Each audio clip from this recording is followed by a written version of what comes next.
ఇరాన్ను దారిలోకి తెచ్చుకునే ప్రతి వ్యూహం బెడిసి కొడుతున్న వేళ ట్రంప్కు మరో షాక్ తగిలింది. నాటో దేశాల సాయంతో ఇరాన్ దూకుడుకు బ్రేక్ వేయాలనుకుంటే ఆ ఛాన్స్ కూడా లేకుండా పోయింది. ట్రంప్కు నాటో దేశాలు భారీ షాక్ ఇచ్చాయి. హార్ముజ్ జలసంధిని తెరిచేందుకు సహకరించాలంటూ ఆయన ఇచ్చిన పిలుపును యూరప్ దేశాలు కనీసం పట్టించుకోలేదు. అసలు ట్రంప్ ఏం చెప్పాడు, నాటో దేశాలు ఏమన్నాయి? హార్ముజ్ విషయంలో అమెరికా ఇప్పుడేం చేయబోతోంది? అమెరికాకు భారీ షాక్ ఇచ్చిన నాటో, ట్రంప్ పిలుపును పట్టించుకోని దేశాలు, హార్ముజ్ ఓపెన్ చేసేందుకు ట్రంప్ ప్రయత్నాలు, తనకు సహకరించాలని కోరిన అమెరికా, హార్ముజ్కు యుద్ధ నౌకలు పంపేందుకు no, Britain, Germany, Spain, Denmark, France no. అసలా దేశాలు యుద్ధానికి ఎందుకు దూరం? నాటో దేశాల తీరుపై ట్రంప్ రియాక్షన్ ఏంటి? అమెరికా అధ్యక్షుడు ట్రంప్కు ఊహించని ఎదురు దెబ్బ తగిలింది. హార్ముజ్ జలసంధిని ఓపెన్ చేసేందుకు ఆయన ప్రయత్నాలు చేస్తున్నారు. దీన్ని తెరిచేందుకు సహకరించాలని మిత్ర దేశాలు చైనాకు ట్రంప్ పిలుపునిచ్చారు. హార్ముజ్ జలసంధిని ఇరాన్ మూసేయడం కారణంగా ఇబ్బంది పడే దేశాలన్నీ నౌకల రవాణాకు ఆ మార్గం తెరిచే ఉంచేందుకు తమ నౌకా దళాలను పంపాలని, ప్రపంచ శాంతి భద్రతల కోసం అందరం కలిసికట్టుగా పనిచేద్దాం అంటూ ట్రంప్ ఇచ్చిన పిలుపునకు అమెరికా మిత్ర దేశాలే ఖరాఖండిగా నో చెప్పేశాయి. చైనా, ఫ్రాన్స్, జపాన్, దక్షిణ కొరియా, యూకే తదితర దేశాలు హార్ముజ్ జలసంధి దగ్గరకు తమ యుద్ధ నౌకలను పంపుతాయని ఆయన ఆశించగా, ఒక్క దక్షిణ కొరియా మాత్రమే ట్రంప్ ప్రతిపాదనను పరిశీలిస్తున్నట్టు తెలిపింది.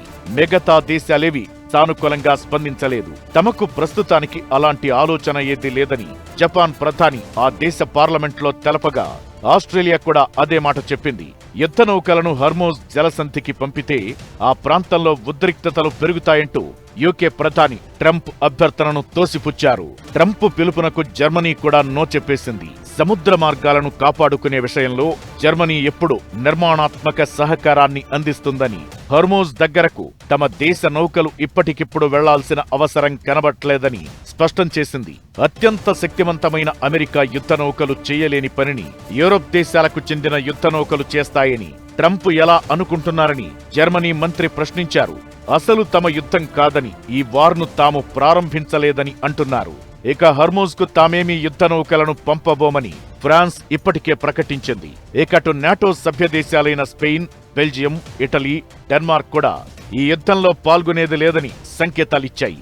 కూటమిలోని సభ్యదేశంపై బయటి దేశాలేవైనా దాడి చేస్తే అప్పుడు నాటో దేశాలన్నీ కలిసికట్టుగా పోరాడుతాయని, అదే నాటో దేశమే వేరే దేశంపై యుద్ధానికి దిగితే మిగతా సభ్యదేశాలు ఆ దేశంతో కలిసి దాడులకు దిగాలనే నిబంధనేమీ లేదంటోంది నాటో.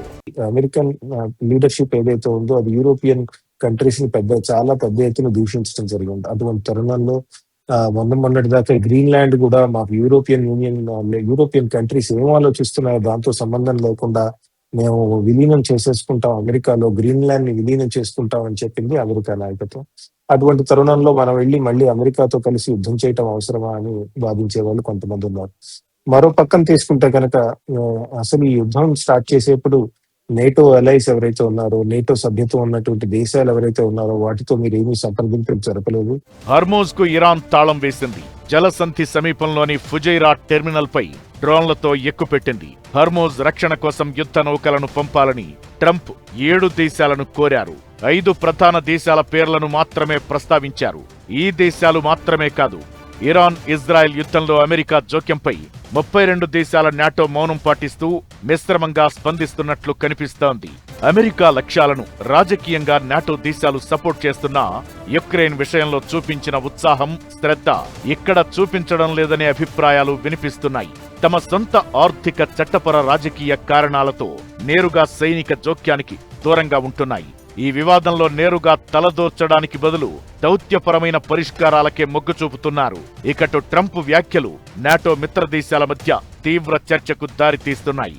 రష్యా నుంచి ఎదురవుతున్న ముప్పును ఎదుర్కోవడానికి అమెరికా సాయం చేస్తున్నప్పుడు ఇరాన్ విషయంలో మిత్ర దేశాలు ఎందుకు సహకరించవని ప్రశ్నిస్తున్నారు. నాటో దేశాలు ససేమిరా నోచెప్పడంతో ట్రంప్ స్ట్రాంగ్ గా రియాక్ట్ అయ్యారు. మిత్ర దేశాల తీరుపై అసహనం వ్యక్తం చేసిన ఆయన తమకు ఎవరి అవసరం లేదని, హార్ముజ్ లో నౌకల రవాణాను పునరుద్ధరించేందుకు ఒంటరిగానే ప్రయత్నిస్తామని చెప్పారు. తమది అత్యంత బలమైన దేశమని, శక్తివంతమైన సైన్యం తమకు ఉందన్నారు ట్రంప్. అయితే హర్మూజ్ విషయంలో అమెరికా మరో ప్లాన్ సిద్ధం చేసినట్లు ప్రచారం జరుగుతోంది. హర్మూజ్ ను ఇరాన్ మరికొంతకాలం ఇలాగే క్లోజ్ చేసి ఉంచితే కార్గ్ ద్వీపం స్వాధీనం దిశగా ట్రంప్ అడుగులు వేయొచ్చనే చర్చ జరుగుతోంది. అయితే అది అంత ఈజీ కాదు. ఆ ఐలాండ్ ను స్వాధీనం చేసుకోవాలంటే కేవలం వైమానిక దాడులు సరిపోవు. అమెరికా సైన్యం రంగంలోకి దిగాల్సి ఉంటుందనే అభిప్రాయాలు వినిపిస్తున్నాయి. అమెరికా లాంటి అగ్రరాజ్యం పిలుపునిస్తే నాటో దేశాలు నో చెప్పడం ఏంటనే చర్చ ఇప్పుడు జోరుగా సాగుతోంది. నాటో దేశాల తీరుకు కారణాలేంటి? రష్యాతో యుద్ధంలో యుక్రెయిన్కు సాయం చేసిన నాటో ఇప్పుడు ఇరాన్తో యుద్ధానికి ఎందుకు దూరంగా ఉంటోంది? ఇంతకీ అసలు వ్యూహం ఏంటి? నాటో దేశాల్లో కనిపిస్తున్న భయాలేంటి? అమెరికా పిలుపు పూర్తయ్యేలోపు మిత్ర దేశాలు పరుగులు పెట్టేవి ఒకప్పుడు. ఇప్పుడు మాత్రం సీన్ రివర్స్. పేర్లు చెప్పి మరి ట్రంప్ సాయం అడిగినా నాటో దేశాలు ముందుకు రావడం లేదు కదా, సొంతంగా నిర్ణయాలు తీసుకుంటున్నాయి. ట్రంప్ ఎన్ని హెచ్చరికలు చేసినా పట్టించుకోవడం లేదు. రష్యాతో యుద్ధంలో యుక్రెయిన్కు సాయం చేసేందుకు ముందుకొచ్చిన నాటో ఇరాన్ విషయంలో మాత్రం దూరంగా ఉండడం వెనుక చాలా కారణాలు కనిపిస్తున్నాయి. నాటో దేశాలకు రష్యా పక్కనే ఉంటుంది. రష్యా గెలిస్తే తమ మనుగడకే ప్రమాదమని భయం. దీంతో యుక్రెయిన్కు సాయం చేశాయి. హర్మూజ్ విషయంలో అలా కాదు, ఎక్కడో మిడిల్ ఈస్ట్లో ఉంటుందది. అలాంటి హర్మూజ్ దగ్గరికి యుద్ధ నౌకలు పంపడమంటే ఇరాన్తో నేరుగా యుద్ధానికి దిగడమే. ఇరాన్ క్షిపణులు, డ్రోన్లతో తమ నౌకలకు నష్టమని నాటో దేశాలు భావిస్తున్నాయి. మీ రక్షణ కోసం మేమెందుకు ఖర్చు చేయాలని గతంలో ట్రంప్ అన్న మాటలనే ఇప్పుడు నాటో దేశాలు ఇండైరెక్ట్ గా చెబుతున్నట్లు కనిపిస్తున్నాయి. ట్రంప్ పిలుపుకు నో చెప్పింది కూడా అందుకే. ఓ రకంగా తమకు సహకరించకపోతే నాటోకు భవిష్యత్తు ఉండబోదని ట్రంప్ ఇప్పటికే వార్నింగ్ ఇచ్చాడు. అయినా సరే నాటో దేశాలు వెనక్కి తగ్గడం లేదు. మరి దీనిపై ట్రంప్ ఎలా ముందుకెళతారనేది $1 మిలియన్ ప్రశ్నగా మారింది. తమపై యుద్ధం ప్రకటించిన తమను శత్రువుగా భావిస్తున్న దేశాలకు హర్మూజ్ జలసంధి మూసివేసి ఉంటుందని, మిత్ర దేశాలకు మాత్రం ఎప్పుడూ తెరిచే ఉంటుందని ఇరాన్ అధికారిక ప్రకటన చేసింది.